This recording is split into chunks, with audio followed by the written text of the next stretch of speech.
ये कहानी उस समय की है जब कलाम साहब स्कूल में पढ़ते थे। एक दिन उनके शिक्षक बच्चों को समुद्र किनारे ले गए।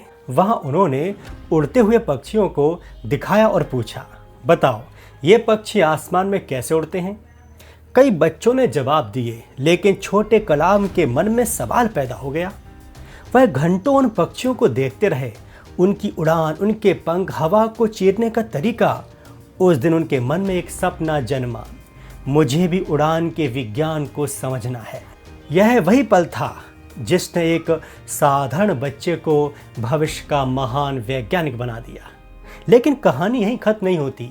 सालों बाद कलाम साहब ने एरोनॉटिकल इंजीनियरिंग की पढ़ाई की। उनका सबसे बड़ा सपना था एयरफोर्स पायलट बनना। उन्होंने परीक्षा दी, मेहनत की, पूरी जान लगा दी, लेकिन जब रिजल्ट आया तो वे चयनित नहीं हुए, सिर्फ एक स्थान से पीछे रह गए। सोचिए, जिस सपने को बचपन से देखा हो वह आपकी आंखों के सामने टूट जाए तो कैसा लगेगा। कलाम साहब टूट गए थे। निराश होकर वे ऋषिकेश पहुंचे। वहां एक संत ने उनसे कहा, जो हुआ है उसे स्वीकार करो, हो सकता है ईश्वर ने तुम्हारे लिए इससे भी बड़ा रास्ता चुना हो।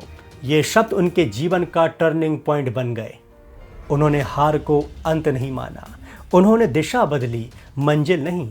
और फिर वही व्यक्ति आगे चलकर भारत के मिसाइल कार्यक्रम का नेतृत्व करता है। उन्हें मिसाइल मैन ऑफ इंडिया कहा जाता है।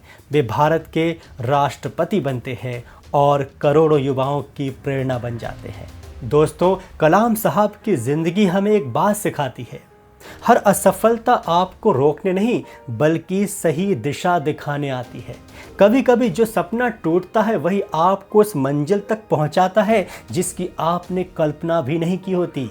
इसलिए अगर आज आपके जीवन में कोई असफलता है तो निराश मत होइए। हो सकता है आपकी कहानी का सबसे सुनहरा अध्याय अभी लिखा जाना बाकी हो। याद रखिए, सपने वो नहीं होते जो नींद में आते हैं, सपने वो हैं जो आपको सोने नहीं देते।